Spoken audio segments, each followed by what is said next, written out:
কোথাও কোনো বড় ঘটনা ঘটলে সাধারণত তদন্তের গতিবিধি নিয়ে মানুষের উদ্বেগ থাকে। কলকাতার ডক্টর রেপ মার্ডার কেসের প্রসঙ্গে সুপ্রিম কোর্টের নির্দেশে তদন্তের স্ট্যাটাস রিপোর্ট চাওয়া হয়েছে এবং চিকিৎসকদের নিরাপত্তা নিশ্চিত করার জন্য একটি টাস্ক ফোর্স গঠনের নির্দেশ দেওয়া হয়েছে।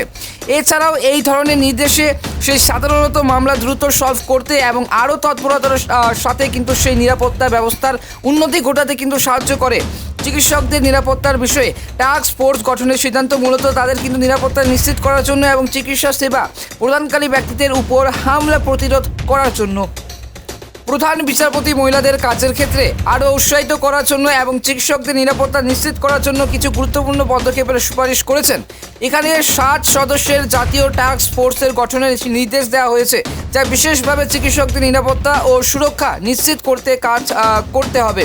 এই যে প্রধান বিচারপতি উল্লেখ করেছেন যে দেশে আবার কোনো ধর্ষণ বা খুনের ঘটনা এবার ঘটার অপেক্ষা করা উচিত নয়, বরং প্রয়োজনীয় পরিবর্তনগুলি এখনই কিন্তু করা উচিত। তবে এই মুহূর্তে জানা যাচ্ছে যে এই মুহূর্তে জাতীয় টাস্ক ফোর্সের কাজ হবে এবং সেই কিন্তু তৃতীয় ধাপে এবং প্রথম ধাপ চিকিৎসকদের নিরাপত্তা বাড়ানো এবং তাদের জন্য নিরাপত্তা ব্যবস্থা উন্নত করা। দ্বিতীয় ধাপ চিকিৎসকদের বিরুদ্ধে সহিংসতা এবং হামলা প্রতিরোধ সেই কার্যকরী পদক্ষেপ গ্রহণ করা এবং তৃতীয় ধাপ হচ্ছে মহিলাদের কাজের ক্ষেত্রে আরও নিরাপত্তা ও সমর্থন প্রদান করা, যাতে তারা উৎসাহিত হয় এবং কর্মক্ষেত্রে নিরাপদ বোধ করে। তবে এই মুহূর্তে প্রধান বিচারপতির স্বাধীনতা দিবসে হাসপাতাল ভাঙচুরের ঘটনার ও গভীর কিন্তু উদ্বেগ প্রকাশ করেছেন। তার মন্তব্য অনুযায়ী 9 আগস্ট থেকে এই বিষয়টি নিয়ে তিনি চিন্তিত এবং রাজ্য কর্তৃপক্ষের সে প্রতিটি প্রশ্ন তুলেছেন কিভাবে স্বাধীনতা দিবসের দিনে এমন ঘটনা ঘটতে দেওয়া হলো। তিনি উল্লেখ করেছেন যে প্রতিবাদকারীদের সেই বাধা দিতে রাজ্য প্রশাসন সম্ভবত যথেষ্ট শক্তি প্রয়োগ করেনি এবং এতে চিকিৎসকরা আক্রান্ত হয়েছেন। প্রধান বিচারপতি আরও বলেছেন যে চিকিৎসা পেশার হিংসা রোধ, এই যে চিকিৎসকদের উপর হিংসা এবং হামলার বিরুদ্ধে কার্যকরী ব্যবস্থা গ্রহণের প্রয়োজনীয়তা তিনি কিন্তু তুলে ধরেছেন। তার মতে এই ধরনের সহিংসতা বন্ধ করতে হবে, যাতে চিকিৎসকরা নিরাপদে তাদের কাজ চালিয়ে যেতে পারেন। এবার মহিলাদের নিরাপত্তা নিয়ে কি বলেন প্রধান বিচারপতি? তিনি মহিলাদের উপর হিংসা ও সহিংসতার বিষয়ে উদ্বেগ প্রকাশ করেছেন এবং মন্তব্য করেছেন যে সমাজের পুরুষ শাসিত চরিত্রের কারণে মহিলারা অনেক সময় লক্ষ্য হয়ে পড়েন এবং এটি অত্যন্ত কিন্তু সেই দুঃখজনক বলে তিনি অভিহিত করেছেন।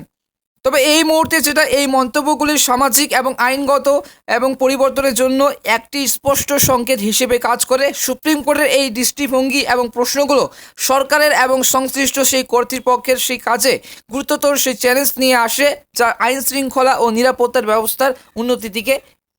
এইবার এই মুহূর্তে রাজ্যের আইন শৃঙ্খলা নিয়ে প্রশ্ন সলিসিটর জেনারেল তুষার মেহতা আদালতে জানান ওই চিকিৎসকের উপর পশুর মতো আচরণ করা হয়েছে। তবে এই মুহূর্তে সলিসিটর জেনারেল তুষার মেহতা আদালতে রাজ্যের আইন শৃঙ্খলা পরিস্থিতি নিয়ে কিছু গুরুত্বপূর্ণ প্রশ্ন তুলেছেন। তার বক্তব্য উল্লেখযোগ্য যে কিছু বিষয় রয়েছে অমানবিক আচরণ। তুষার মেহতা আদালতে জানান যে ওই চিকিৎসকের প্রতি পশুর মতো আচরণ করা হয়েছে। এটি স্পষ্ট করেছে ঘটনার প্রেক্ষিতে চিকিৎসকের উপর অত্যন্ত অমানবিক ও সহিংস সেই আচরণ করা হয়েছে।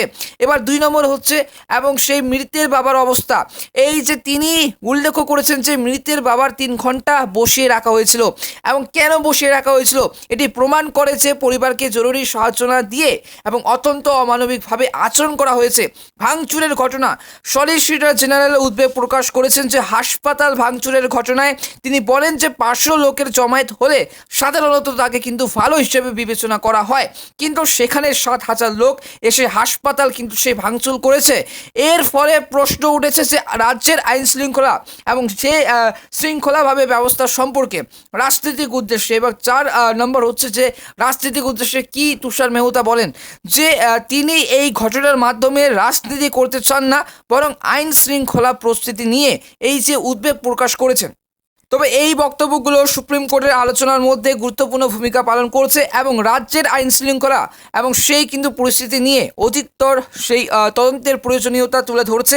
সলিসিটর সেই জেনারেলের মন্তব্য রাজ্যের প্রশাসনের কার্যকারিতা নিয়ে প্রশ্ন তুলছে এবং এই পরিস্থিতির সমাধানের আরও কিন্তু সেই কার্যকর পদক্ষেপ গ্রহণের প্রয়োজনীয়তার কিন্তু উপর জোর দিচ্ছে। তবে এই মুহূর্তে সুপ্রিম কোর্টের প্রধান বিচারপতি জেবি পারদিওয়ালা এই যে কলকাতার ডক্টর রেপ মার্ডার কেসের তদন্তের সেই বিভিন্ন দিক নিয়ে কিন্তু কিছু গুরুত্বপূর্ণ প্রশ্ন তুলেছেন। বিশেষ করে কিন্তু এফআইআর দায়েরের যে সময় এবং মৃতদেহের যে সৎকার সংক্রান্ত বিষয়গুলি নিয়ে তার উদ্বেগ প্রকাশ পেয়েছে। এখানে প্রধান বিচারপতির মূল প্রশ্নগুলি যে সারাংশ দেখো, প্রথমত সেই প্রথম যে এফআইআর যে দায়েরের সময় অভিযোগ প্রধান বিচারপতি জানতে চেয়েছেন কার অভিযোগের ভিত্তিতে এবং কখন প্রথম যে এফআইআর দায়ের করা হয়েছিল। রাজ্যের আইনজীবী জানিয়েছেন যে মৃতার সেই বাবার অভিযোগের ভিত্তিতে বেলা 11:45 প্রথম এফআইআর দায়ের হয়েছিল।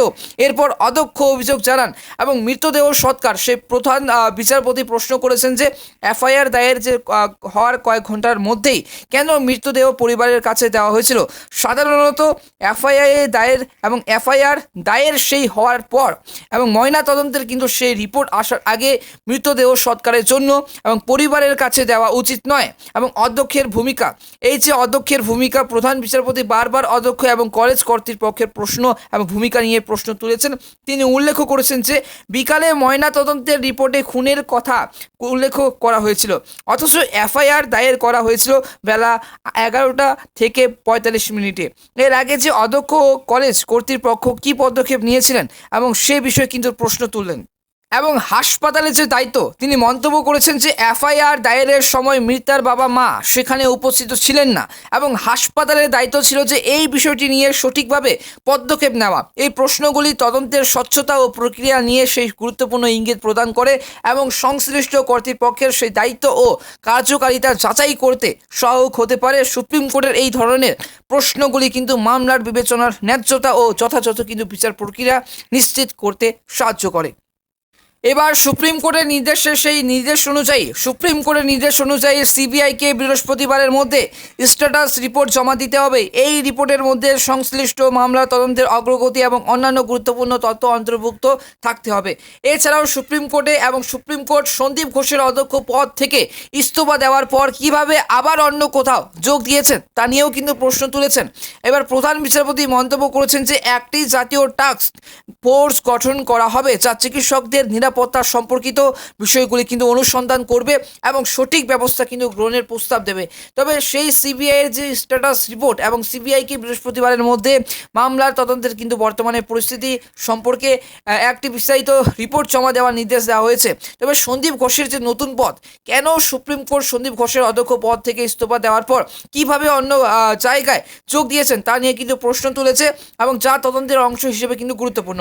ন্যাশনাল টাস্ক ফোর্স, প্রধান বিচারপতি একটি জাতীয় টাস্ক ফোর্স গঠনের কথা বলেছেন যা চিকিৎসকদের নিরাপত্তা সম্পর্কিত সেই কিন্তু বিষয়গুলি তদন্ত করবে।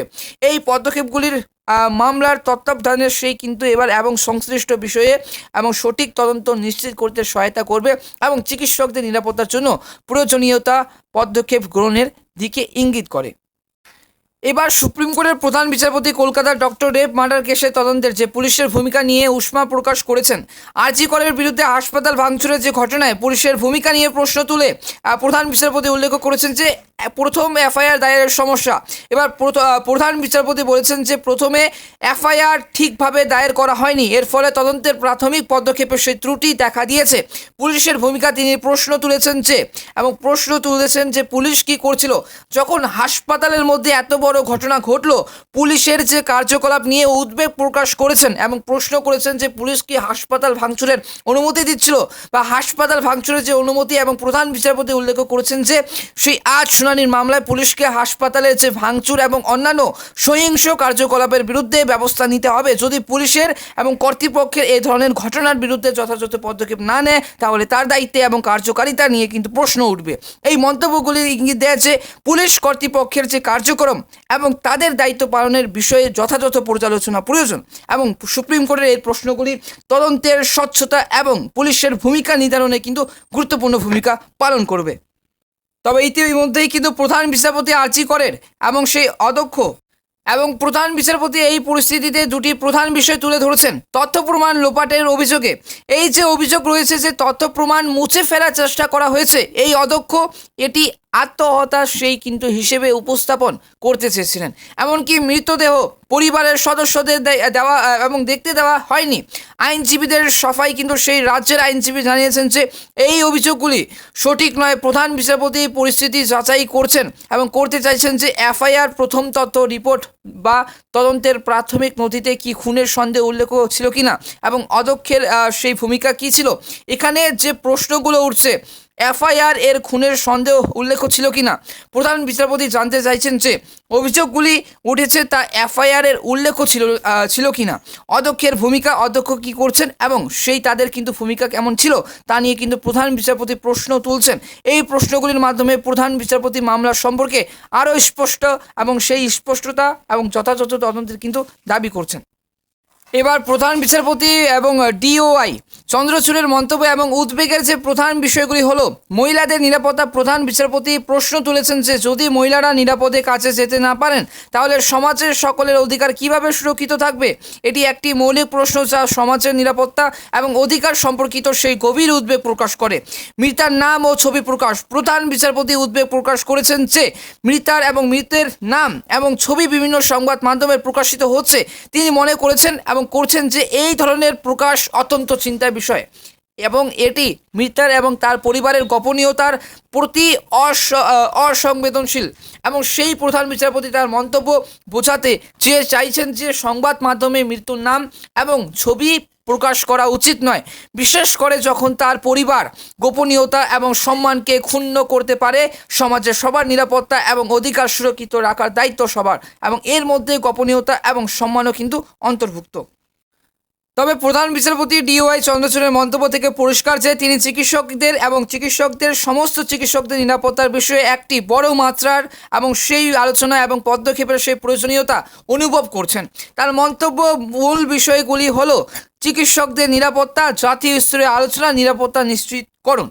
এবার যে চিকিৎসকদের নিরাপত্তা নিয়ে কি বললেন প্রধান বিচারপতি বলেছেন যে এটি কেবল একটি নির্দিষ্ট ঘটনা নয়, বরং দেশব্যাপী চিকিৎসকদের নিরাপত্তা একটি গুরুত্বপূর্ণ সমস্যা।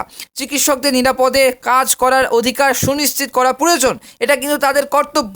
তবে এই মুহূর্তে প্রধান বিচারপতি আশা করছেন বা জাতীয় স্তরে আলোচনা এবং প্রধান বিচারপতি আশা করছেন যে চিকিৎসকদের নিরাপত্তা নিয়ে একটি ব্যাপক আলোচনা হবে যা দেশের বিভিন্ন অংশে চিকিৎসকদের নিরাপত্তা বিষয়ক সমস্যাগুলির সমাধানে সহায়ক হবে এবং নিরাপত্তা নিশ্চিতকরণ করতে এই যে চিকিৎসকদের নিরাপত্তার জন্য কার্যকর পদক্ষেপ গ্রহণ করা উচিত যাতে তারা তাদের যে কাজে নির্বিঘ্নে এবং নিরাপদে কাজ করতে পারেন।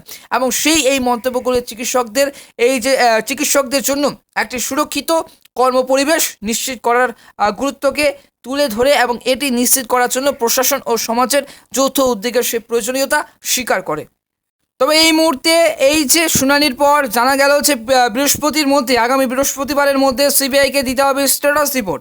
সন্দীপ ঘোষ আরজি করের অধ্যক্ষ পদে ইস্তফা দেওয়ার পর কিভাবে আবার অন্য কোথাও যোগ দিলেন তা নিয়ে প্রশ্ন তুলেছে এবং ঝড় উঠেছে কিন্তু এই প্রশ্ন নিয়ে এবং প্রশ্ন তুলেছেন সুপ্রিম কোর্ট। বৃহস্পতিবারের মধ্যে সিবিআই এর থেকে স্ট্যাটাস এবং রিপোর্ট তলব করা হবে। প্রধান বিচারপতি মন্তব্য করেন একটি ন্যাশনাল টাস্ক ফোর্স গঠন করা হবে চিকিৎসকদের নিরাপত্তা সংক্রান্ত বিষয়টি এবং অনুসন্ধান করে দেখবে সেই টাস্ক ফোর্স।